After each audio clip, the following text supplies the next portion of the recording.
오늘은 우리 함께 데살로니가 후서 2장 13절을 가지고 공부를 하겠습니다. 우리 다 같이 2장 13절 읽겠습니다. 주께서 사랑하시는 형제들아, 우리가 항상 너희에게 관하여 마땅히 하나님께 감사할 것은 하나님이 처음부터 너희를 택하사 성령의 거룩하게 하심과 진리를 믿음으로 구원을 받게 하심이라. 바울 선생은 데살로니가 성도들에게 그들의 정체성에 관해서 말씀을 해주고 있습니다. 너 누구냐? 정체성 문제인 것입니다. 우리 한국 동포들 가운데도 소련으로 건너온 사람들은 소련에 살면서 소련 시민도 아니고 한국 사람이면서도 한국 국적도 허락하지 않고 공중에 떠버려서 정체성을 상실하고 떼돌이로 고생하는 사람 많습니다. 또 중국에 있는 많은 한국 동포들도 중국 사람으로 있으면서도 한국 사람이고 한국말을 하고 그러면서 한국 정부에서는 한국 동포로 인정하지 아니하고 정체성 위기에 처해서 고통을 당하는 사람이 많습니다. 요사이 텔레비에 나오는 거 보면 아시아를 사랑한다는 표제로 만든 그 프로그램에서 한국 남자하고 결혼한 아시아 여성들의 생활 상태를 보여주고 있습니다. 물론 잘못된 것은 안 보여주고 잘 사는 사람만 보여주는데, 잘 사는 사람들도 한국 남자에게 시집온 여성들이 가장 고민을 하는 것은 한국의 주민등록증을 받는 것입니다. 한국에 와서 살고 한국 남자하고 살고 자녀들을 낳아도 아직 한국 사람으로 인정을 못 받는 사람이 많거든요, 법적으로. 그러므로 하루속히 주민등록증을 받으면은 자기 정체성이 확인됩니다. 내가 누구인 것이 확인이 됩니다. 그렇지 않으면 나는 베트남 사람도 아니고 한국 사람도 아니고 캄보디아 사람도 아니고 한국 사람도 아니고 필리핀 사람도 아니고 한국 사람도 아니고 중간에 떠버렸습니다. 정체성 상실은 굉장히 마음에 불안하고 고통스러운 것입니다. 내가 누구냐고 물을 때 대답을 할 수가 없는 것입니다.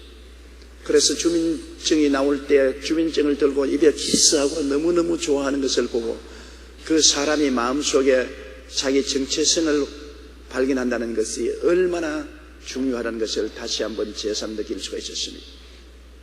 우리 예수 믿는 사람들도 그냥 교회에 왔다 갔다 하는 것이 아니라 내가 예수 믿고 어떠한 사람인지 그것을 확실히 알아야 되는 것입니다. 정체성이 확실해야 돼요. 내가 구원받은 사람인지 안 받은 사람인지 육의 사람인지 영의 사람인지 천국 가는지 지옥 가는지 모든 것이 희미한 안개 속에 있는 사람은 결코 성공적인 신앙생활을 할 수 없습니다. 여기에 바울 선생께서는 데살로니가 교인들에게 그들의 정체성을 다시 한번 확립시켜 주는 것입니다. 주께서 사랑하시는 형제들아, 주께서 사랑하신다. 나는 누구냐? 나는 사랑받고 있는 사람이다. 누구에게 사랑을 받느냐? 우주와 만물을 지으신 하나님의 아들 예수 그리스도의 사랑을 받고 있는 사람이다. 이거 굉장히 중요한 것입니다. 내가 주님을 사랑하는 것이 아니라 주님께서 먼저 날 사랑해 주신 것입니다.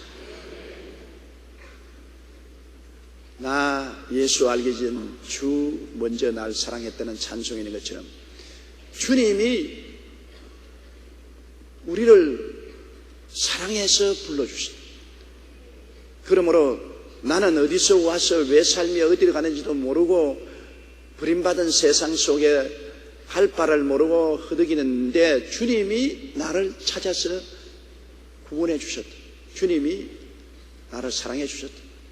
그래서 어떠한 시경에 있든지 나는 주님께 사랑받고 있다.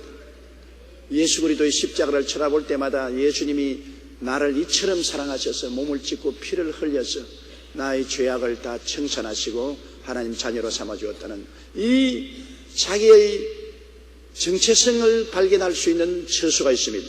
나는 누구가 뭐라고 해도 버림받지 않았다. 예수님이 나를 사랑하시고 있다. 나는 예수님을 모시고 있기 때문에 사방으로 우겨싸임을 당하여도 쌓이지 아니하고 답답한 일을 당해도 낙심하지 아니하고 핍박을 받아도 버림받지 아니하고 그 꾸러뜨림을 당해도 망하지 않는다. 왜냐하면 예수님이 나를 사랑하고 계십니다. 예수님께서는 하늘과 땅의 모든 권세를 다 가지고 계십니다. 알파여 오메가 되시고 처음과 나중이 되시고 시작과 끝이 되시는 예수님이 나를 사랑하신다. 얼마나 마음이 든든하고 좋은지 모르는 것입니다.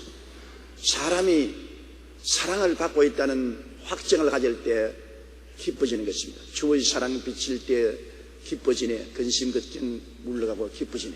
주님의 사랑이 나의 속에 있다는 것을 생각할 때 기뻐지는 것입니다. 내가 자격이 있어서 사랑받는 것이 아닙니다.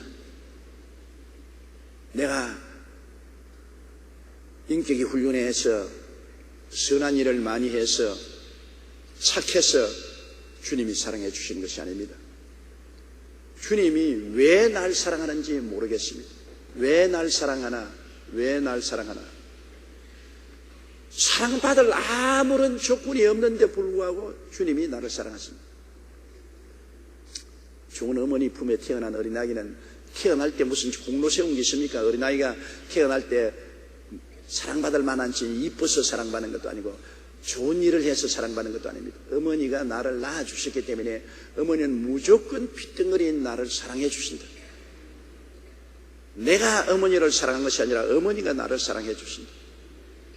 어머니가 나를 사랑하는 것은 의무나 책임감 때문에 사랑하는 것이 아니라 나를 낳았기 때문에 어머니는 사랑하신다.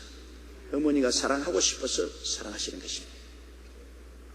우리 주 예수님이 나 한 사람 한 사람을 십자가에서 낳았기 때문에 주님은 당신의 살처럼 피처럼 우리를 사랑해 주시는 것입니다. 주님의 사랑의 높이가 얼마나 높고 깊이가 얼마나 깊으냐, 그것을 청량하려면 주님의 생명의 가치가 얼마나 높고 얼마나 깊은가를 알아봐야 되는 것입니다. 주님은 우리 낳기 위해서 생명을 버리셨으니까, 십자가의 죽으심으로 우리를 낳아주시기 때문에 우리에 대한 주님의 사랑은 높이가 한정이 없고 깊이도 한정이 없습니다. 넓이도 한정이 없는 것입니다. 그러므로 엄청난 사랑으로 주님이 우리를 사랑해 주십니다. 우리는 그것을 느끼지를 못하고 있어요. 사랑을 잃어버릴 때 사랑이 얼마나 귀중한 것을 압니다. 건강을 잃어버렸을 때 건강한 것이 얼마나 좋은 줄 압니다. 평안을 잃어버렸을 때 평안이 얼마나 귀중한 것 압니다. 배가 고파봐야 밥이 얼마나 중요한 줄 아는 것입니다. 집이 없이 홈레스가 되어서 밖에 떠돌아다녀 봐야 내 집이 얼마나 좋은 것을 압니다. 나라를 잃어버려 봐야 내 조국이 얼마나 좋은 것을 알게 되는 것입니다. 지금 우리는 예수 그리스도의 사랑을 그냥 받고 있기 때문에 사랑이 얼마나 귀중하고 아름다운 것을 이해를 못합니다. 그런가 보다 주님이 사랑해 주시는가 보다 오만하고 교만하게 행동합니다. 그러나 지옥에 내려간 사람 보십시오. 주의 사랑이 비치지 않고 전혀 어둡고 캄캄하고 죄악의 절망 속에 있는 사람들이 주님의 사랑의 물 한 방울도 귀합니다. 얼마나 사랑이 갈급한지. 사랑이 생명이니까 그 사랑 한 방울을 얻지 못하고 마음이 불붙는 것 같이 고통스럽습니다. 그러므로 우리가 예수 그리스도 안에서 얻은 이 사랑을 귀중하게 알아야 되는 것입니다. 주님이 나를 얼마나 사랑해서 하나님의 자녀로 만들어주었다는 것을 강제로라도 내가 묵상을 하고 마음에 느끼고 감사하게 생각해야 되는 것입니다. 그러므로 주께서 사랑하시는 형제들아, 제가 교인들을 보고 바울 선생은 주께서 사랑하는 형제들아 그렇게 말했었습니다. 여러분, 교회는 주께서 사랑하는 아들, 딸들이 모인 가정입니다. 교회는 하나의 가정이에요. 그러므로 교인들은 모두 다 한 아버지 하나님과 한 신랑 되신 예수님 밑에 모인 형제들인 것입니다. 형제들이라는 것은 굉장히 괴롭습니다. 여러분, 남인 같으면 미우면 돌아서 버리면 되는데 남은 그렇잖아요. 내가 미우면 뭐 안 만나면 되는 거 아닙니까? 형제는 아무리 미워도 안 만날 수가 없어요. 아무리 미워도 떠나보낼 수가 없습니다. 그렇기 때문에 형제라는 것은 굉장히 고통스러운 존재인 것입니다. 사랑스러운 존재인과 동시에 고통스러운 존재인 것입니다. 제가 핀란드에 갔을 때 핀란드는 소련하고 국경을 같이 하고 있어서 내내 소련에 지배를 당하고 침탈을 당하고 고통을 당해왔었죠. 그러므로 핀란드 사람하고 소련 사람은 개와 원수인 관인 것입니다. 그런데 제가 핀란드 호텔에서 사우나에 들어가서 사우나를 하는데 옆에 핀란드 사람들이 쭉 앉아있어요. 그래서 제가 물었습니다. 당신들은 소련을 어떻게 생각하느냐? 그때는 냉전 시대였습니다. 소련하고 세계가 냉전하고 있을 때. 그러니까 두말하지 않고 소련은 우리 형제라고 그래요. 내가 깜짝 놀랐습니다. 아니 당신들은 소련에게 침공을 당하고 압제를 당하고 수없이 고통을 당하고 왔는데 소련이 어떻게 형제냐니까 끌끌끌 웃으면서 여보시오. 남인 같으면 우리가 돌아섰으면 되는데 소련은 돌아설 수 없이 우리 국경을 맞대고 있기 때문에 운명적으로 같이 살아야 되니까 형제지 남이 아닙니다. 영국하고는 돌아설 수 있고 불란스하고는 돌아설 수 있고 미국하고는 돌아설 수 있지만 소련은 국경을 같이 하고 있기 때문에 죽으나 사나 같이 있어요. 그러니 형제입니다. 이 세상 형제도 한 가지입니다. 여러분 좋은 형제간이 있으면 참 사랑하고 좋잖아요. 그런 좋은 형제간은 언제나 더욱 같이 있으면 좋죠. 형제간 중에도 고약하고 나쁜 형제간이 있지 않아요. 형제간이 많으면 그 중에 고약한 형제간도 있다고. 나쁜 형제간도 있는데 그렇다고 해서 아무리 돌아설래도 돌아설 수 없는 것이 형제입니다. 형제니까 안 볼 수도 없고 돌아설 수도 없고 형제가 아니라고 해서 결단을 내릴 수도 없는 것이 형제인 것입니다. 그러므로 형제는 어떻게 하느냐? 미우나 공우나 함께 사는 것입니다. 그럼 교회 성도는 누구냐? 예수 그리스도 안에서 하나님의 자녀이기 때문에 형제들입니다. 형제들이기 때문에 교회에 들어오면 미우나 공우나 함께 살아야 돼요. 교회 같이 예수 믿으면서 미운 사람 많아요. 같은 구역원 중에서도 확 지어가고 싶은 사람 많고 교인들 중에도 아이고 저 꼬라지 안 봤으면 좋겠다. 저것 때문에 교회 못 나오겠다는 사람들도 많아요. 좋은 사람만 있는 것이 아닙니다. 이거는 지금 안 봐야 되겠다. 그런데도 불구하고 교회 나오면 늘 와 있어요.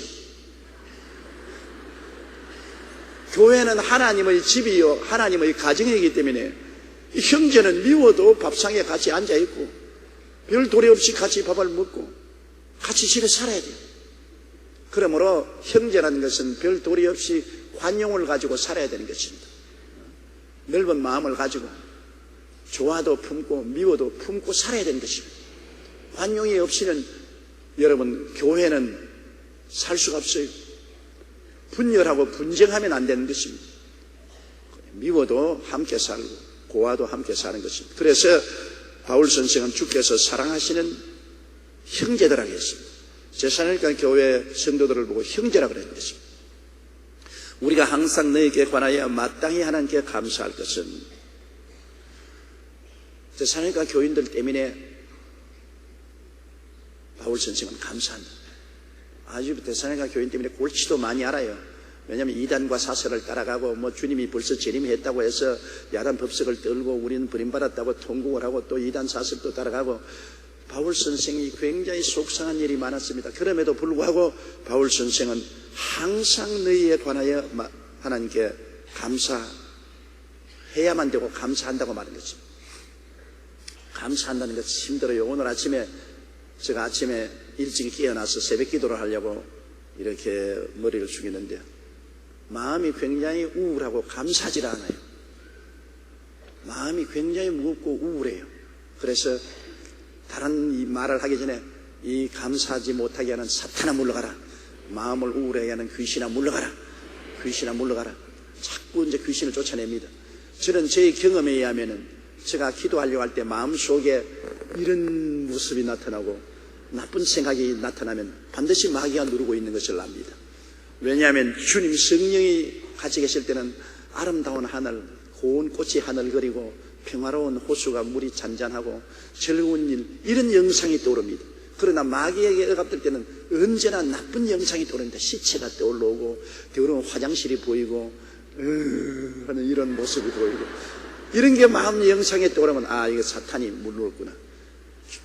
오랜 경험을 통해서 알게 되었어요. 그래서 그런 현상이 떠오르면 쫓아내야 됩니다. 마귀야 물러가라. 사탄아 물러가라. 더러운 귀신아 물러가라. 막 호통을 하고 그러면 점점 그 영상이 사라지고 마음에 즐거운 영상이 떠오르는데 한참 마귀를 쫓아내고 있는데 하나님 성령께서 말씀하셨어요. 너 왜 감사하지 않느냐? 하나님 감사할 생각이 안 떠오르는데요. 야 이놈아, 너 눈이 선하지? 예, 눈이 선합니다. 잘 보이냐? 안경을 끼고 봐야 되겠지만 잘 보입니다. 야, 눈 없는 사람 한번 생각해봐라. 아무것도 못 보고 아름다운 무지개, 아름다운 하늘, 아름다운 꽃들도 못 보는 그 눈은 안 보이는 사람 보라. 엄청난 마음의 긍정적인 생각이 아니고는 신세한탄으로 살지 못한다. 눈이 안 보여도 나는 그래도 살아야 된다는 감사한 마음을 가지고 그 눈이 안 보이는 고통을 극복하면서 사는 사람 보아라. 너는 그런 극복하려는 노력도 없이 눈이 잘 보이는데 왜 감사하냐? 그 다음 성령께서 너 귀 잘 들리느냐? 옛날 젊을 때만 지금 똑똑이는 안 들려도 그래도 들립니다. 야 임마, 절벽같이 귀가 안 들리가 아무것도 못 듣고 음악 소리도 못 듣고 사랑하는 사람의 음성도 못 듣고 표정이나 보고 수화를 하는 사람도 사는데 그 귀가 안 들리는 좌절감을 엄청난 긍정적인 생각으로 살지 부정적인 생각을 하면 자살하지 않겠냐? 그런 사람은 긍정적인 생각을 하고 극복하고 사는데 너는 귀가 다 들리는데 무슨 잔소리 하냐? 그만한 긍정적인 생각을 왜 못하느냐? 그쯤 하시면 그만할 줄 알았는데 너 말 잘하느냐? 그래요. 아이고 하나님, 내가 말을 못하면 설교를 못하지요.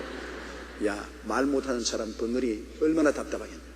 얼마나 답답해. 자기 마음속에 표현하고 싶은 것이 태산같이 많아도 말을 표현하지 못하니 얼마나 답답하겠는가. 그런 사람들은 또 이 세상에 즐겁게 사는데 말을 마음대로 하면서 뭘 감사하지 않고 우울하게 사느냐. 아버지 알았습니다. 눈이 있어 보고 귀가 있어 듣고 입이 있어 말을 하니 감사합니다. 야, 또 한 가지 묻겠다. 너 사지가 선하냐? 팔 못 쓰는 사람, 숟갈짓도 못하고 있는 사람도 있지 않느냐? 하체가 마비되어서 못 걸어다니고 휠체어에 실려서 다니는 사람 많고 전신마비가 돼서 들어 누워있는 사람도 많은데 너는 사지가 멀쩡하여 마음대로 오고 가고 하면서 뭘 불평하느냐?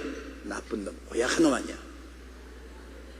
아이고 하나님, 정말로 너무나 큰 죄를 지었습니다.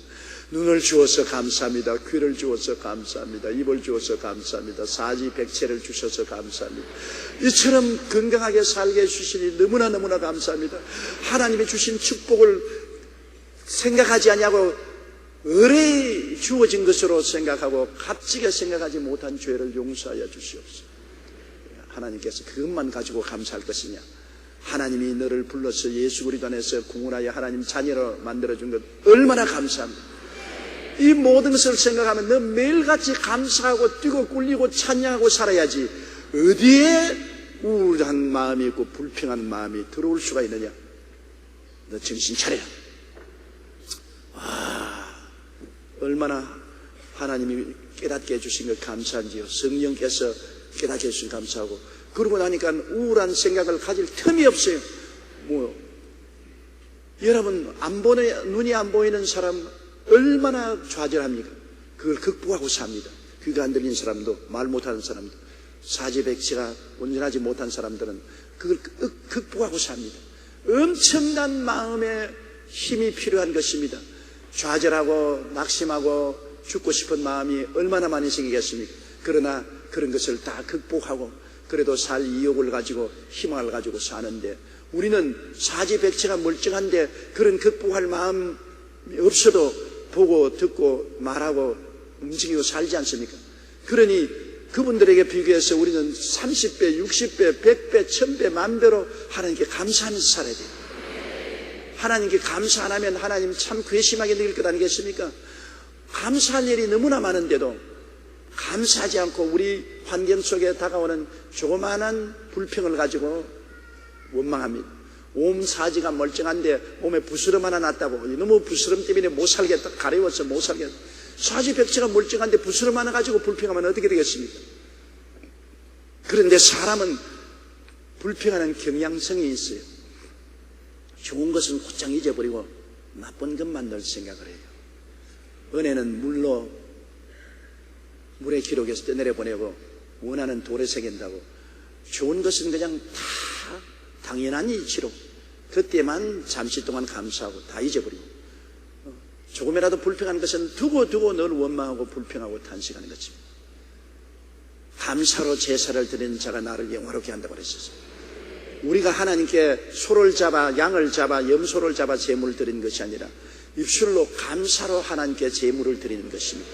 이스라엘 백성들은 하나님께 속죄 제물, 속건 제물, 번제물, 화목 제물을 드렸는데 우리 예수님이 우리 대신해서 영원한 제물이 되어 주셨으므로 우리는 이제 오직 예수 그리스도를 의지해서 하나님께 감사 제사만 드리면 되는 것입니다. 우리는 아침부터 저녁까지 하나님께 늘 감사의 제사를 드리기를 게을리하지 말아야 되겠습니다.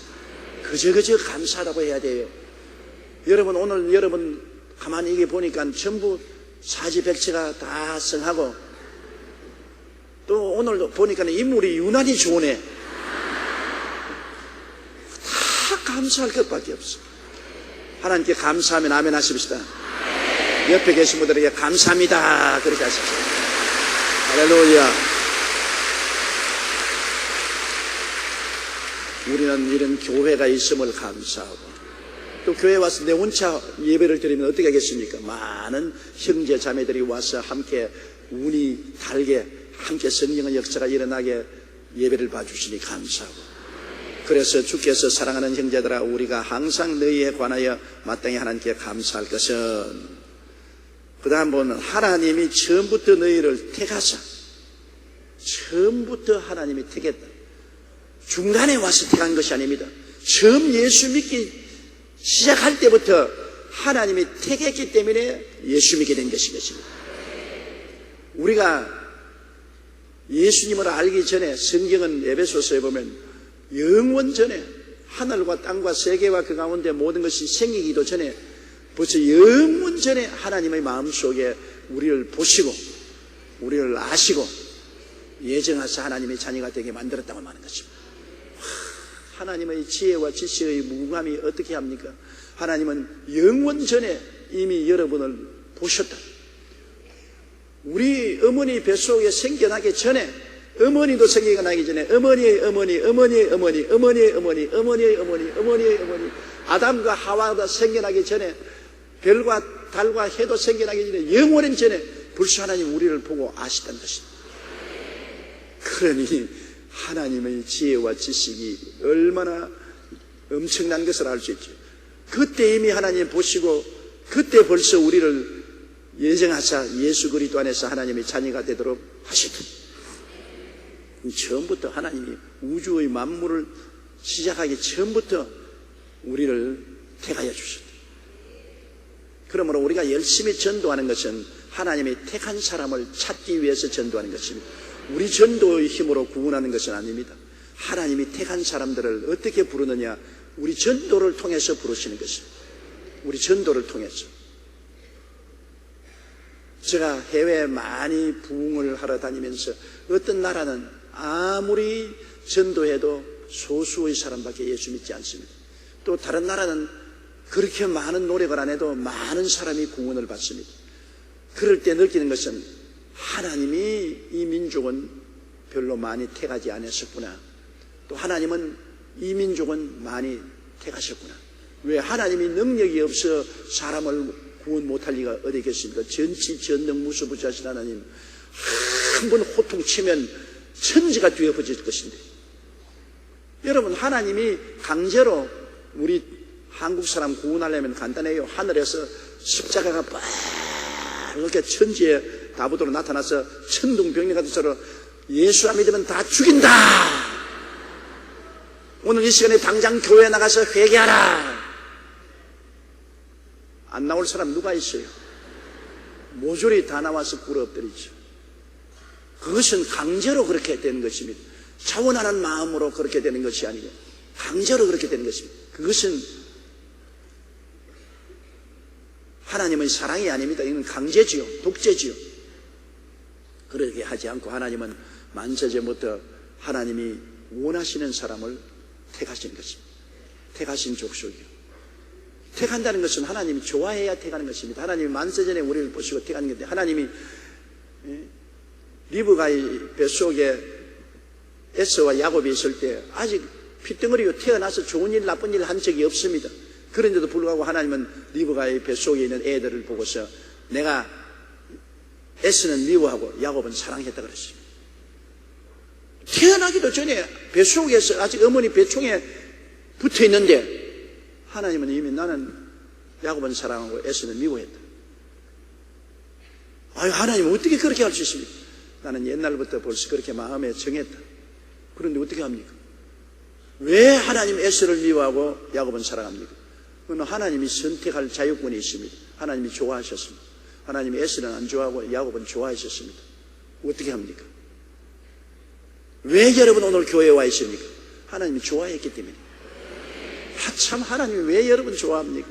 나는 생각해 볼수록 옛날에는 몰랐는데 요사이는 생각하면 생각할수록 왜 하나님 나를 좋아할까? 내가 봐도 나를 안 좋아하는데 젊었을 때는 내가 나를 좋아했어요. 젊었을 때는 나도 사나이답다. 나도 그렇게 못생기진 안 했고 나도 능력이 있다. 그런 엉터리 같은 생각을 했는데 이제 세월이 흘러서 70이 넘고 보니 이 세상에 나보다 못난 사람이 더 있을까? 너무나 못나고 비천하고 하나님께 영광스럽지 못한 인생인데 왜 하나님 나를 사랑할까? 요새는 그것이 자꾸 생각이 납니다. 왜 하나님 나를 사랑하실까? 사랑받을 만한 일을 하지 못했는데 왜 하나님 나를 사랑하실까? 여러분 하나님께 사랑받을 만한 일한 사람 한번 손 들어보세요. 없지요? 생각해 한 사람 있네. 저 손 드는 거 보니까 대단한데 자기를 아는 사람은 하나님 앞에 담대할 수 없습니다. 우리 스스로가 얼마나 불완전하고 미완성의 인간입니까? 내가 나를 보더라도 미천하게 짝이 없는 일인데 그런데 하나님이 나를 사랑하여 주시고 좋아하셨기 때문에 택한 것입니다. 싫은 것은 안 택해요. 여러분 시장에 가서 물건 살 때 싫은 것 바구니에 주워 담는 사람 봤습니까? 그건 미친 사람이 그렇게 하는 거예요. 좋아하는 것 바구니에 담지. 왜 내 돈 주고 사는 것인지. 예수님 보혈로서 값주고 사는데 하나님께서 아무거나 주워 담을 줄 압니까? 하나님이 좋아하는 사람 주워 담아요. 하나님이 여러분을 이처럼 좋아하셨습니다. 따라 말씀해. 하나님이 저를 너무나 좋아하셨습니다. 그러니 여러분께서 기뻐하지 아니할 수가 없습니다.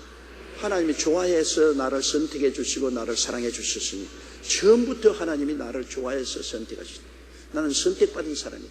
태감을 입은 사람이다. 내 번지가 뚜렷한 것입니다. 정체성이 뚜렷합니다. 하나님이 나를 좋아하셔서 만세전에 선택해 주셨다. 그러므로 우리가 얼마나 마음이 편안합니까? 내가 예수를 믿고 구원받은 것은 하나님의 뜻에 의해서 된 것입니다. 하나님이 이랬다 저랬다 하지 않으십니다. 하나님이 한번 마음을 정하시면 영원히 정하시는 것이니까 나는 예수 그리스도를 믿고 영원히 구원받았다. 나는 천당은 아예 확실히 가는 것이다. 어떻게 더 하나님께 영광 돌리고 어떻게 더 상급받을 수 있는 삶을 살까 하는 것은 내가 노력할 것이고 내가 구원 못 받을까 두려워할 것은 없다. 왜? 내가 하나님을 붙잡은 것이 아니라 하나님이 나를 붙잡아 주신 것입니다. 내가 하나님을 붙잡았으면 내가 힘이 없으면 놓아버리면 절대안 감사합니다. 하나님이 나를 붙잡았어. 그래서 바울 선생도 내가 사로잡힌 것을 사로잡으려고 쫓아간다. 내가 이미 하나님께 잡혔으니 더 하나님을 더 깊이 알기 위해서 뛰어가는 것입니다. 주께서 사랑하는 형제들아 우리가 항상 너희에게 관하여 마음 땅에 하나님께 감사할 것은 하나님이 처음부터 너희를 택하사 주님이 택하시고 성령의 거룩하게 하심과 택하시고 난 다음 성령을 주셔서 우리에게 변화를 가져온 것입니다. 성령이 오셔야 변화를 받는 것입니다. 여러분 성령이 오셔야 우리 눈을 열고 우리가 예수 그리스도를 구주로 깨닫게 되는 것입니다. 우리가 예수 그리스도가 구주라는 것을 깨닫게 된 것은 내 힘으로 된 것이 아닙니다. 왜냐하면 예수님을 본 적도 없고 예수님의 음성을 들은 적도 없습니다. 그럼에도 불구하고 복음을 들었을 때 내 마음이 끌리고 내 마음이 열리고 예수님이 구주로 깨달아지고 믿어지는 것은 성령님의 역사로 그렇게 된 것입니다. 성령이 우리를 깨닫게 하고 믿게 하고 우리를 변화시켜 주신 것입니다. 우리를 변화시키는 것은 성령이 하시는 역사인 것입니다. 옛날에 고재봉이라는 아주 흉악범이 있었습니다. 이웃집 라디오를 훔쳤다가 고발을 당해가지고서 감옥살이를 하고 나와서 앙심을 품고 도끼를 들고 들어가서 그 가족을 다 참살했습니다. 아버지, 어머니, 아들, 딸들 할 것 없이 도끼로서 다 죽였습니다. 아주 흉악범으로 그는 감옥에 갇혔는데 너무나 흉악하기 때문에 아무도 그 근처에 가려고 하지 않습니다. 그런데 감옥에 있을 동안에 전도하는 사람이 그 사람을 만나서 성경책을 주면서 나도 흉악한 죄인이었는데 예수를 믿고 변화를 받아 새 사람이 되었으므로 당신도 성경 한번 읽어보라. 그는 독방에 갇혀 있으니까 할 일이 없으니까 성경을 읽다가 크게 감화를 받고 변화를 입어서 예수를 구주로 모시고 통성으로 회개하고 기도하다가 혼자서 성령까지 받고 방언도 하고 그렇게 하는 것입니다. 그랬는데 그가 얼마나 신앙이 뜨거워졌던지 성령 충만이 받고 난 다음에 그 감옥소에 죄수들이 2,000명이 수용되어 있었는데 2,000명 수용된 죄수들에게 전도를 해서 1,800명이 구원을 받았어요. 온 감옥 전체가 고재봉이 때문에 전부 구원을 다 받는 것입니다. 아주 흉악범이 예수를 믿고 성령 받고 너무나 변화되어 부드러운 인격이 되었습니다. 전에도 제가 여러분이 말하기를 은혜는 사람을 부드럽게 만든다. 은혜를 받고 나면 손도 부들부들, 얼굴도 부들부들, 손도 나근나근, 부들부들. 내가 은혜 받았냐 안 받았냐 생각해 보면 간단합니다. 내가 부드러워졌느냐 안 부드러워졌느냐. 내가 예수 믿고 은혜 받았다고 하면서 내 성격이 조금 더 안 부드러워지고 옛날처럼 늘 완악하고 화 잘 내고 싸움 잘하고 손도 부들부들 않고 주먹만 자꾸 쥐고 가슴도 부드럽지 않고 그러면 은혜 받은 건 아닙니다. 성령이 오시면 부드러워져요. 이 흉악한 고재봉이 같은 사람도 인격이 얼마나 부드러워졌던지 모든 죄수들이 그를 보고 예수 그리스도를 알게 된 것입니다. 그의 전도를 통해서 2,000명 죄수 중에 1,800명이 회개를 하고 변화를 받아요. 그는 나중에 사형을 받을 때 나라와 민족을 위해서 기도하고 하늘 가는 밝은 길이라는 찬송을 부르고 형을 받았습니다. 부드러워지는 것입니다. 성령이 오시면 우리를 부드럽게 변화시키는 것입니다. 부드러워야 돼요. 사람이 부드럽지 아니하면 자꾸 부딪히는 것입니다. 은혜 받으면 심신이 부드러워서 변화를 받아야지. 심신이 부드럽지 않으면 안 돼요. 사람들도 같이 있으면 너무 다이어트해서 때만 남은 사람이 있으면 부딪히면 아파요. 좀 둑실둑실해야 안 아프지. 마음이 둑실둑실해야지요. 마음이 푸근해야지요. 은혜는 부드럽게 만든다. 그러므로 하루에도 은혜가 떠나면 그냥 마음이 완악해지고 굳어지고 그 다음 또 은혜가 오면 또 부들부들해지고 하루에도 12번을 더 변하는 것입니다. 은혜가 떠나면 굳어지고 은혜가 오면 부드러워지고 항상 그러므로 기도하고 하나님께 감사함으로 은혜가 늘 충만해서 늘 부들부들한 여러분이 되어야 되는 것입니다. 하나님의 성령이 오셔서 우리 영육간에 부드럽게 만들고 거룩하게 하여 주시고 진리를 믿음으로 구원을 받게 하십니다. 진리는 바로 예수님이신 것입니다. 성령이 오셔서 우리를 거룩하게 하시고 우리를 예수 믿고 구원을 받도록 해주시겠습니다. 하나님이 선택하신 사람에게는 성령을 보내셔서 우리 마음 문을 열어서 깨닫게 해주시고 예수를 믿고 성령으로 말미암아 우리 거룩하게 만들어주는 것입니다. 성령이 바로 거룩한 것입니다. 사람 인간의 힘으로는 거룩하게 안 됩니다. 모세가 호렙산에 있을 때 가시는 불에 불이 붙었습니다. 그 늘 돌아다니는 호렙산인데 그 구경하러 가니까 모세야 네가 선택한 거룩한 신발을 벗어라 했습니다. 늘 걸어다니는 땅입니다. 그런데 왜 그 땅이 갑자기 거룩하게 되었습니까? 하나님이 임재하여 계시면 거룩하게 되는 것입니다. 그 가시는 굴에 불이 사라지고 난 다음에는 그 땅은 거룩하지 않습니다. 그냥 평범한 땅입니다. 하나님이 계시면 거룩한 것입니다. 성령은 하나님이시기 때문에 성령이 오시면 거룩하게 되는 것입니다. 오늘날 여러분은 성령의 전입니다. 하나님의 성령이 여러분 속에 와 계시기 때문에 여러분은 거룩한 사람들인 것입니다. 생각이 거룩하고 말이 거룩하고 행동이 거룩해야 되는 것입니다. 성령과 같이 계시려면 신발을 벗으라는 것은 세속을 벗어야 되는 것입니다. 거룩하게 되는 것입니다. 오늘 이 교회가 왜 거룩합니까? 여기에 성령이 임하여 계심으로 거룩한 것입니다. 여러분 예배드리러 모였을 때는 이 교회당은 거룩한 성전인 것입니다. 여러분이 다 떠나고 나면은 성령이 사람 없는데 거하실 필요가 없습니다. 그냥 건물이에요. 여러분이 떠나고 나면 건물이에요. 하나님의 백성이 모였을 때는 성령이 와 계심으로 거룩한 성전이 되는 것입니다. 그러므로 여러분은 한 사람 한 사람이 다 하나님의 성전이요 거룩하고, 여러분이 모인 이 성전은 거룩한 성전이 되는 것입니다. 그러므로 하나님께서 여러분 사랑하시고 영원전부터 예정하셔서 택하여 주시고 성령을 보내셔서 예수님을 깨달아 알아 믿게 해주시고 거룩하게 만들어 주시니 얼마나 좋습니까? 모든 것이 하나님의 은혜인 것입니다. 모든 것이 하나님의 축복인 것입니다. 14절요. 이를 위하여 우리의 복음으로 너희를 부르사 우리 주 예수 그리스도의 영광을 얻게 하려 하심이라. 하나님이 복음으로 우리를 불러주신 것입니다. 하나님이 우리를 만세전에 택했지만은 우리를 부르실 때는 그리스도의 복음을 통해서 부르시는 것입니다. 여러분 예수 그리스도의 복음을 들었기 때문에 여러분 구원받지 않았습니다. 그러므로 전도는 늘 해야 돼요. 하나님이 택하지 않은 사람은 전도를 받아도 길거리에 떨어진 씨와 같아서 마귀가 주워 먹어버리고, 또 돌짝밭에 난 씨와 같아서 뿌리가 날려고 하다가 말라버리고, 가시능쿨에 떨어진 씨와 같아서 가시 기운에 죽어버리고, 다 같이 씨를 뿌려도 옥토가 된 사람은 30배, 60배, 100배의 열매를 맺지 않습니다.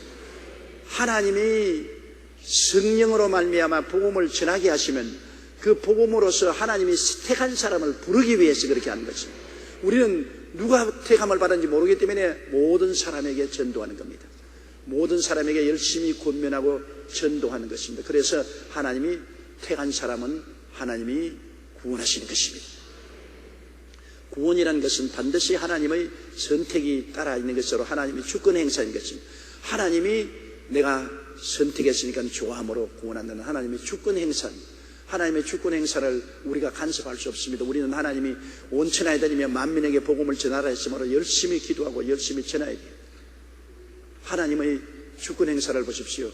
여러분 다 같은 한국 땅이지만은 휴전선을 딱 곁에주고, 대한민국에는 복음이 마음대로 전파되고 마음대로 예수 믿을 수 있도록 허락되어 있지만은 북한은 다 같은 한국 사람이지만 복음을 들을 수도 없고 믿을 수도 없는 환경이 되어 있습니다.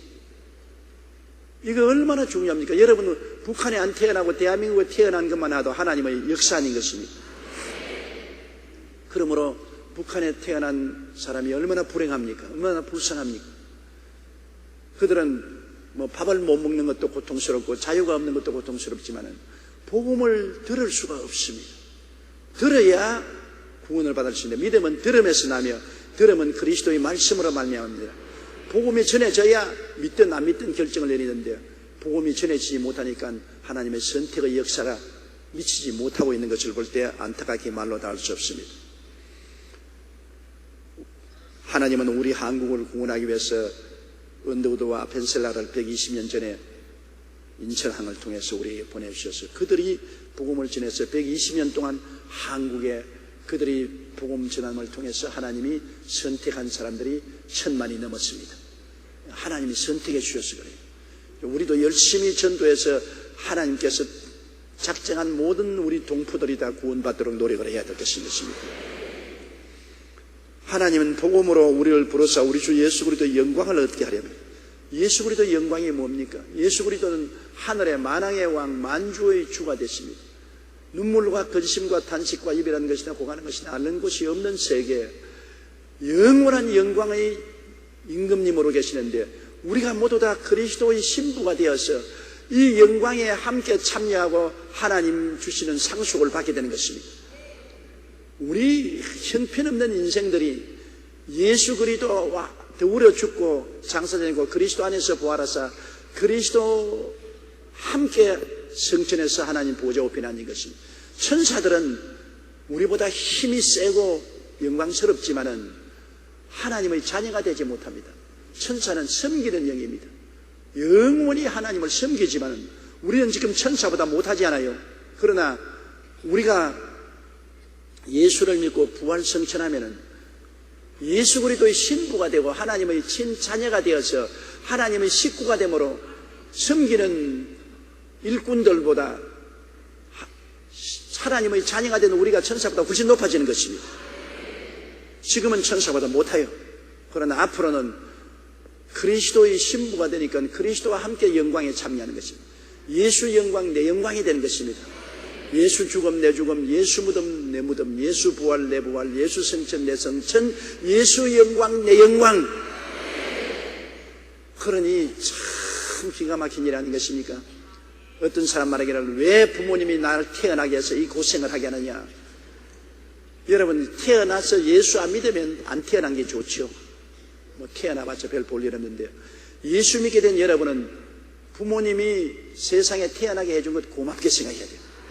태어났기 때문에 예수 믿게 되고 예수 믿었기 때문에 주님과 함께 하늘나라의 엄청난 영광을 누리게 되는 것입니다. 지금은 아직까지 나타나지 않았으니까 마음에 긴가민가 생각하는데 어떤 자매님이 한번 내게 신앙상담 와서 목사님 내가 예수를 믿기는 믿고 기도도 하고 감사하는데 그런데도 불구하고 마음속에 긴가민가 늘 그렇게 생각이 된다고. 정말 천당에 있을까? 정말 주님께서 우리를 영원히 살게 해주실까? 그런 생각이 자꾸 가끔 난다 그래서 그거는 자매님만 나는 것이 아니라 나도 그런 생각 왔다 갔다 할 때가 있다. 그건 왜냐하면 세상에 사는 동안에 우리는 3차원의 세계에 살기 때문에 눈으로 보고 귀로 듣고 냄새 맡고 맛보고 손으로 만지는 세상입니다. 하늘나라 세상은 4차원의 세계는 눈으로 보지 못하고 귀로 듣지 못하고 손으로 만져보지 못하고 믿음으로만 하늘나라를 우리가 받아들이기 때문에 우리가 하늘나라에 관한 지식은 믿음으로 얻은 지식이요, 기쁨도 믿음으로 얻은 기쁨이요, 소망도 믿음으로 얻은 소망이기 때문에 믿음이 강할 때는 마음에 확신이 꽉 들어찼으나 믿음이 좀 약해지면 또 흔들흔들해지는 것입니다. 그래도 내가 그 자매님께 말하면 염려하지 마십시오. 당신을 붙잡고 있는 것은 당신이 아니고 예수님이 붙잡고 있는 것입니다. 당신은 흔들흔들할 때도 있고 믿음이 환했다가 좀 또 안개가 낄 때도 있고 그래도 당신을 선택한 주님이 잡고 있기 때문에 곧 안개도 사라지고 곧 풍랑도 사라지고 또 확신이 들어오고 기쁨이 들어오니까 두려워하지 말라고요. 여러분을 붙잡고 계신 분이 주님이시기 때문에 우리는 흔들흔들할 때가 가끔 있습니다. 희미하게 되고 흔들거리게 되고 마음이 불안하고 공포심이 들어오게 되고 그럴 때도 있지만은 그러나 한 가지 확실한 것은 내가 예수 믿게 된 것은 주님이 나를 붙잡아서 예수 믿게 되었지 내 힘으로 예수 믿게 되지 않았습니다. 예수님이 잡고 계신 것입니다. 죽을 때 고통스러울 때 내가 예수 그리스도를 부르짖을 수 있는 힘조차 없을 때가 많습니다. 내가 이제 숨 넘어갈 때 예수 그리스도를 내가 부르짖을 수도 없습니다. 그럴 때 나를 붙잡고 계시는 분은 주님이신 것입니다. 주님이 나를 붙잡고 계셔. 주님이. 그렇기 때문에 우리 주 예수 그리스도의 영원한 사랑과 은혜가 나를 붙잡고 계시기 때문에 우리가 두려워하지 않고 놀라지 않을 수가 있는 것입니다. 우리의 미래는 그리스도의 영원한 영광에 참여하는 것입니다. 가끔 가다가 주의 영광을 체험하고 온 사람들의 간증을 듣거나 기록한 책을 읽어보면 아예 가슴이 저려요. 얼마나 기가 막히게 좋은지 형언할 수가 없습니다. 그러나 하나님이 우리에게 그 모든 것을 안 보여주시는 이유가 있습니다. 그걸 다 보여주시면은 그만 천당 가기 원해서 이 땅에서 일을 하지 않아요. 천당 가려면 기다려요. 천당 가려면 너무 영광스러운 곳에 보았기 때문에 아이고 이 땅에는 더 살 수 없다. 나는 천국 가야 되겠다. 맹놓고 일 안 하겠다는 것입니다. 그리고 또 지금 다 보여줘 놓으면 나중에 천당 올라가서 기가 막히게 감탄할 것인데 그 감탄을 잃어버릴 수가 있는 것입니다. 이러므로 주님께서는 그냥 믿음으로 보아라, 믿음으로 기대하라, 믿음으로 소망하라, 믿음으로 기다려라. 그날이 오면 기가 막히게 될 것이다. 그러므로 우리는 믿음으로 하나님의 영광을 바라보고 소망을 가지고 기뻐하고 즐거워하면서 사는 것입니다. 15절요. 그러므로 형제들아 굳건하게 서서 말로나 우리 편지로 가르침을 받은 전통을 지켜라. 그러므로 보십시오. 주님께서 사랑해 주시고 또 처음부터 택해 주시고 성령을 보내셔서 그리스도를 깨달아 알게 하시고 거룩하게 하시고 하나님 영광에 이르게 하시는 것들이 모든 것 하나님이 예비해 주시니 이제 믿음으로 굳세게 살아. 내가 너에게 설교를 해주고 편지를 써서 알려준 그 믿음의 도리를 굳세게 잡고 흔들리지 말고 믿음에 굳게 서라. 믿음은 우리의 마음의 선택인 것입니다. 믿음은 내가 안 믿으려고 생각하면 안 믿을 수 있고 믿으려고 생각하면 믿을 수가 있는 것입니다. 이미 주님께서 우리에게 주신 믿음을 우리는 힘차게 믿어야 되는 것입니다. 힘차게 믿어야 됩니다. 어린아이도 업고 있는데 어머니 등에 바싹 매달리면 업고 가기가 쉬운데 자꾸 버티고 서서 울고 버티면은 업기가 얼마나 힘든지 모릅니다. 우리는 어릴 때 시골에서 동생들 다 업고서 살았습니다. 소무기를 갈 때도 애 업고 그 다음에 애들하고 구슬치기 하면서도 애 업고서 구슬치기. 그런데 어린애가 등어리에 딱 찰싹 붙어 있으면은 구슬치기 하기도 좋고 소무기를 가기도 좋은데 이마가 울고서 버티고 그냥 뒤에서 자빠지려고 하면 이렇게 돼가지고 그냥 엉덩짝을 때리고 그냥 막 안 업을 수는 없고 업기는 업어야 되는데 버티니까 굉장히 괴롭고 자기도 괴롭고 나도 괴롭습니다. 우리 주님이 우리를 업고 계신데요. 여러분 주님을 믿고 순종하면 주님이 우리 업고 가기가 쉬운데 우리가 자꾸 불순종하고 버티고 하면 주님이 자꾸 엉덩이 때려야 되고 한 머리에 그냥 잡아 당겨야 되고 그러니 주님도 괴롭고 우리도 괴로운 것입니다. 주님이 일단 선택해서 띠를 묶어선적 풀어놓지는 않습니다. 그러면 찰싹 주님 덩어리에 붙어서 믿고 순종하게 나가면 주님도 좋고 우리도 좋고 편안할 것인데 버티면 주님께 괴로움을 끼치게 되고 여러분도 얻어맞아 엉덩이에 멍이 들게 되는 것입니다.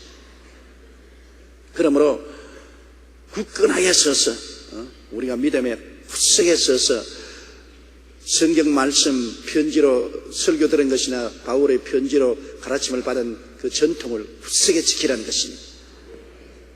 16절요. 우리 주 예수 그리스도와 우리를 사랑하시고 영원한 위로와 좋은 소망을 은혜로 주신 하나님 우리 아버지께서 우리 주 예수 그리스도와 우리를 사랑하시고 영원하신 위로와 사랑 소망을 주신 하나님을 했는데 예수 그리스도는 아버지의 품 안에 계신 분으로 아버지와 아들은 동등입니다. 아버지와 아들은 동등이에요. 같은 하나님 중에서 성부 아버지, 성자 예수님, 성령 하나님은 동등이신 것입니다. 그런데 아버지가 모든 일을 계획하시고 아들이 모든 것을 실천하시고 성령님이 모든 것을 성취하시는 분이신데 하나님 아버지의 그 모든 축복이 예수 그리스도를 통해서 우리에게 오기 때문에 우리 주 예수 그리스도와 우리를 사랑하시고 하나님은 예수 그리스도를 통해서 우리를 사랑하셨죠. 우리를 사랑하시고 영원한 위로와 또 우리에게 성령을 주셔서 위로해 주지 않습니까? 하나님이 늘 위로해 주지 아니하면 안 되지. 오늘 아침에도 제가 마음이 굉장히 우울했는데 하나님께서 성령을 통해서 꾸짖으시고 왜 눈을 뜨고 있으면서 고맙게 생각하지 않고 귀를 들으면서 고맙게 생각하지 입이 있으면 고맙게 생각하지 않는 그 위로입니다. 하나님이 그렇게 꾸짖어 주시고 위로해 주시니까 싹 마음이 달라져서 할렐루야가 되고 완전히 변화되어 버립니다. 그건 성령의 위로예요. 하나님께서는 예수 그리스도로 말미암아 우리를 사랑해 주시고 성령을 통해서 영원한 위로를 주시고 우리에게 끊임없이 위로해 주시고 좋은 소망을 은혜로 주시고 좋은 소망, 나쁜 소망이 아닙니다. 좋은 소망을 우리에게 주시고 이 땅에 살면서도 좋은 소망, 십자가를 통하여 죄 사함을 받고 의롭게 되는 소망, 거룩하고 성령 충만한 소망, 치료받고 건강한 소망, 아브라함의 복을 받고 형통한 소망, 부활 영생 천국을 얻는 소망, 영혼이 잘됨같이 범사의 잘됨에 강건하고 생명을 얻되 넘치게 얻는 좋은 소망을 주신 것입니다. 이것은 잊어서는 안 되는 것입니다. 하나님의 은택을 잊지 말라고 말하셨습니다. 좋은 소망을 주신 하나님. 그러니 사랑해 주시고 위로해 주시고 좋은 소망을 은혜로 공짜로 주신 하나님 아버지께 얼마나 감사해야 되겠습니까? 하나님 아버지께서 우리를 얼마나 사랑하시는지 예수님을 통해서 십자가를 통해서 피와 살을 찢어서 사랑해 주시고 성령을 통해서 끊임없이 우리에게 격려해 주시고 위로해 주시고 회개시켜 주시고 위로해 주시고 영원한 위로를 주시고 우리의 삶 속의 말씀을 통해서 늘 소망을 주십니다. 성경 말씀은 소망의 원천이 되시는 것입니다. 성경의 말씀은 이 세상에서 들을 수 없는 말씀인 것입니다. 세상의 3차원의 세계 그 건너편 그 배후에 온 우주를 운행하시는 하나님의 지혜와 총명과 모략과 재능과 지식의 말씀이 성경 말씀인데 이 성경 말씀을 통해서 우리는 큰 소망을 얻게 되는 것입니다. 마음에 얼마나 소망이 넘치는지요. 저는 성경 말씀을 늘 묵상하면서 마음에 너무나 소망이 넘친 것을 느끼는 것입니다. 우리가 여러 가지 크고 작은 골치 아픈 일이 생기면 또 성경 말씀 로마서 8장 28절에 하나님을 사랑하는 자 곧 그 뜻대로 부르심을 입은 자들에게는 모든 것이 합력하여 선을 이루나니라. 다 합쳐서 선을 이룰 것은 얼마나 좋은 소망인 것입니다. 그리고 또 내게 여러 가지 어려운 일이 다가와서 불안하면 성경 말씀에 하나님이 자기를 사랑하는 자를 위해서 예비해 놓은 모든 것은 눈으로 보지 못하고 귀로도 듣지 못하고 마음으로도 생각지 못했다함과 같으니라. 하나님이 이미 모든 문제 해답을 예비해 놓으셨다. 나는 몰라도 하나님이 예비해 놓으셨다. 또 답답할 때는 너희는 내게 부르짖어라. 내가 내게 응답하겠고 내가 알지 못하는 크고 비밀한 일을 보여주겠다. 그런 위로의 말씀이 세상에 어디에 가서 얻겠습니까? 영원한 하나님이 우리에게 주신 위로의 말씀이 얼마나 큽니까? 내가 사망의 엄침한 골짜기를 지날 때는 내가 사망의 엄침한 골짜기를 지날지라도 해를 두려워하지 않을 것은 주께서 나와 함께 계심이라. 주의 지팡이와 막대기가 나를 안위에 하시나이다. 크고 적은 사망의 골짜기를 지날 때도 주님이 같이 계시고 지팡이로 길을 열어주시고 막대기로 보호하여 주신다. 얼마나 소망차고 위로가 되는 것입니다. 여러분, 하나님의 말씀보다 더 우리에게 소망을 주는 처소는 세상에 어느 곳에도 없습니다.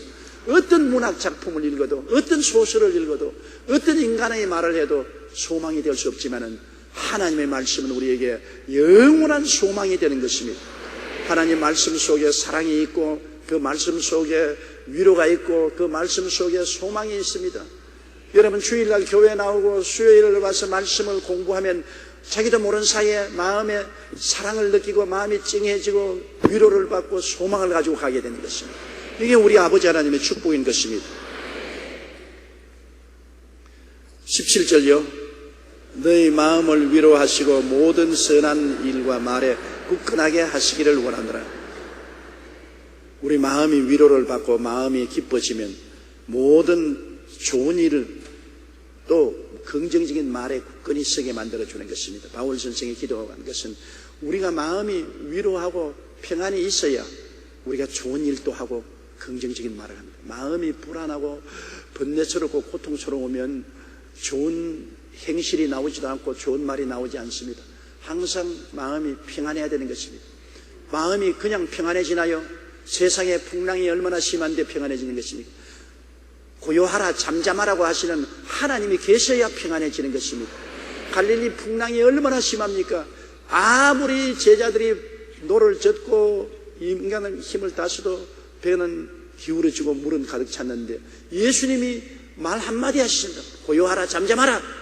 즉시로 바람과 파도가 잠잠해지는 것입니다. 주님이 오셔야 평안해지시는 것입니다. 성경 말씀 시편 118편 5절로 7절에 보면은 하나님은 야훼는 내 편이시라. 내가 두려워하지 않으니 사람이 내게 어찌할꼬. 하나님이 내 편이 되셔야 편안한 것입니다. 하나님은 내 편이시라. 사람을 두려워하지 아니하니 내가 두려워하지 아니하니 사람이 어찌할꼬. 하나님이 내 편인 것을 알면 두려움이 사라지는 것입니다. 하나님이 안 계시면 마음이 두려워서 늘 고통스럽죠.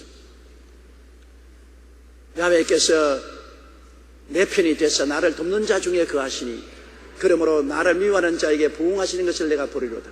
하나님이 내 편이 되셨다는 것 여러분 시편 118편에 들으시면 왜 내 편이 되느냐? 예수 그리스도의 십자가의 보혈로 값주고 사셨기 때문에 우리는 하나님의 태가진 족속이요 왕같은 제사장이요 거룩한 나라요 그의 소유된 백성이 되었으므로 하나님은 내 편이 되시는 것입니다. 십자가의 언약을 통해서 하나님은 내 편이 되는 것입니다. 다윗은 할례를 통해서 하나님이 자기 편인 것을 믿고 골리앗을 되새겨냈습니다. 골리앗이 협박 공갈을 해서 산천 초목이다 뜰 때도 두려워하지 않은 것은 하나님은 내 편이시다. 할례를 통해서 내 편이 되었다. 우리는 할례 비교할 수 없는 십자가를 통해서 하나님이 내 편이 되신 것입니다. 십자가 예수 그리스도를 내가 구주로 모시면 하나님이 내 편이 되시는 것입니다. 따라 말씀하시죠. 하나님은 내 편이시라. 내가 두려워하지 아니하리니 사람이 내게 어찌할꼬. 하나님이 내 편인데 사람이 내게 어찌합니까? 그러므로 하나님이 여러분 편에 서서 너를 돕는 자가 되신 것을 감사하게 생각하고, 그렇게 되니까 마음의 위로가 충만하고 하나님이 계시니까 선한 일을 하게 되는 것입니다. 왜냐하면 부잣집에서 인심난다는 말이 있지 않습니까? 잘 살아야 인심이 나오지, 내가 못 사면 인심도 안 나오잖아요. 내가 마음에 하나님 내 편이 되셔서 내 마음에 평안이 넘쳐나면 내가 선한 말도 하고 선한 행동도 하고 남을 도와주기도 하고 또 긍정적이 됩니다. 하나님이 내게 계시니 내가 두려움이 없으니까 내가 긍정적이 될 수 있잖아요. 모든 일이 그렇습니다. 예수 그리스도 안에서 하나님이 내 편이 되셔서 함께 계시는 이것을 깨닫고 알고 믿고 있을 때 우리가 평안하고, 마음이 평안해야 선한 행위도 나오고 긍정적인 말도 나오는 것입니다. 마음이 불안하고 공포에 떨고 소용돌이 치면은 아무런 선한 말도 안 나오고 긍정적인 말도 안 나오고 화만 나고 신경질만 나오고 아무것도 안 되는 것입니다. 항상 십자가를 통해서 하나님을 바라보고 하나님이 내 편인 것을 알아야 되는 것입니다. 하나님이 내 편인 것입니다. 그래야 골리앗을 향해서 담대하게 나갈 수가 있고 승리할 수 있는 것입니다. 하나님은 내 편이시라. 내가 두려워하지 아니하리니 사람이 내게 어찌할꼬. 요런 성경 구절은 외워놓으면 참 좋아요. 시편 118편 5절로 7절 따라 말씀했어요. 하나님은 내 편이시라. 내가 두려워 아니하리니 사람이 내게 어찌할까. 이런 거 딱 외워놓고 있으면 마음에 이 말씀이 큰 위로가 되지 않아요.